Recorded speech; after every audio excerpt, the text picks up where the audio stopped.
Un petit garçon hospitalisé pour un traitement anticancéreux étonne sa mère éplorée en lui faisant une demande inhabituelle. Lorsque Raphaël a eu 3 ans, sa mère a remarqué que son fils était passé du statut de petit garçon énergique et turbulent à celui d'enfant apathique et constamment fatigué. Un rendez-vous chez le médecin s'est transformé en cauchemar. Les examens médicaux ont montré que Raphaël était atteint d'une leucémie. C'était le début d'une terrible épreuve pour Anne Kowalski, la mère de Raphaël, et le reste de la famille, la lutte pour la vie de son fils. Anne et Patrick Kowalski étaient des parents dévoués à leurs 2 fils. Raphaël était l'aîné, âgé de 3 ans, et le plus jeune, Sam, avait 1 an. Pendant un court laps de temps, Anne et Patrick ont nourri l'espoir que le type de tissu de Sam soit compatible avec celui de Raphaël. Une greffe de moelle osseuse aurait pu lui sauver la vie, mais cela n'a pas été le cas. Au cours des 4 années suivantes, Anne et Patrick ont vu leur petit garçon patiner près du bord, et à chaque fois, il s'est rétabli. Mais les traitements faisaient autant de ravages que la maladie. Raphaël était un petit garçon frêle, mais rien ne pouvait entamer sa bonne humeur. Il aimait aller à l'école et, surtout, il aimait son petit frère, Sam.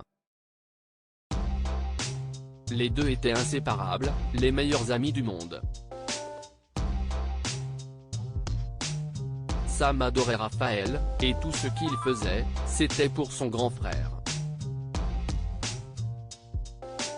Lorsque Raphaël était à l'hôpital, Sam se morfondait dans la maison. « Pourquoi ne puis-je pas dormir à l'hôpital avec Raphaël ?» demandait-il à sa mère en pleurant. «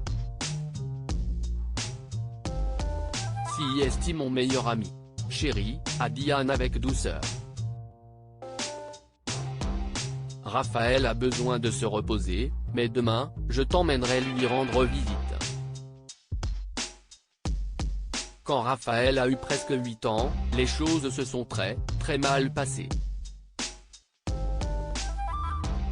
Les médecins ont laissé entendre à Anne et Patrick qu'il était arrivé au bout du chemin.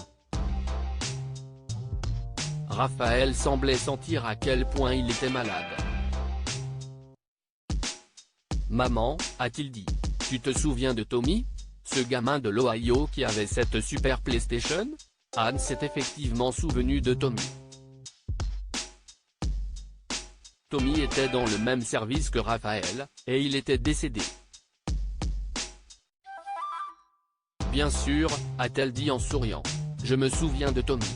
Tu sais, Tommy est allé vers Dieu ?» a demandé son fils.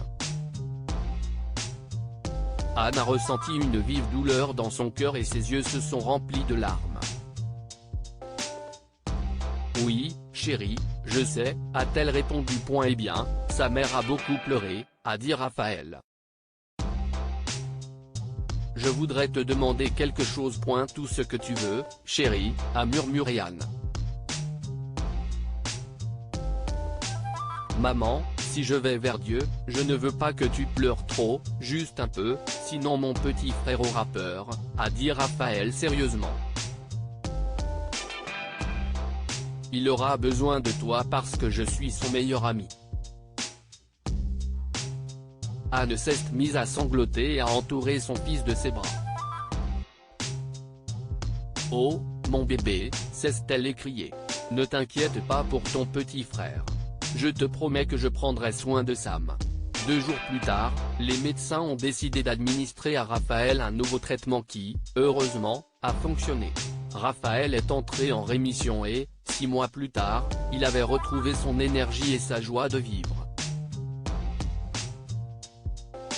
C'était il y a 4 ans, mais Anne et Patrick s'inquiétaient encore chaque fois que Raphaël était fatigué ou qu'il avait un rhume. Quant à Sam, il adore toujours son grand frère. Anne est très fière de son fils et est sûre que Raphaël sera un jour un homme aimant et gentil, au cœur généreux, qui pensera d'abord aux autres. Que pouvons-nous apprendre de cette histoire? Les enfants sont ce qu'il y a de plus précieux dans la vie d'un parent. Anne et Patrick ont été dévastés lorsqu'ils ont appris que leur petit garçon était malade et qu'ils risquaient de le perdre. Un cœur aimant et généreux fait passer les autres en premier. Même s'il était très malade, Raphaël s'inquiétait toujours pour son petit frère, Sam.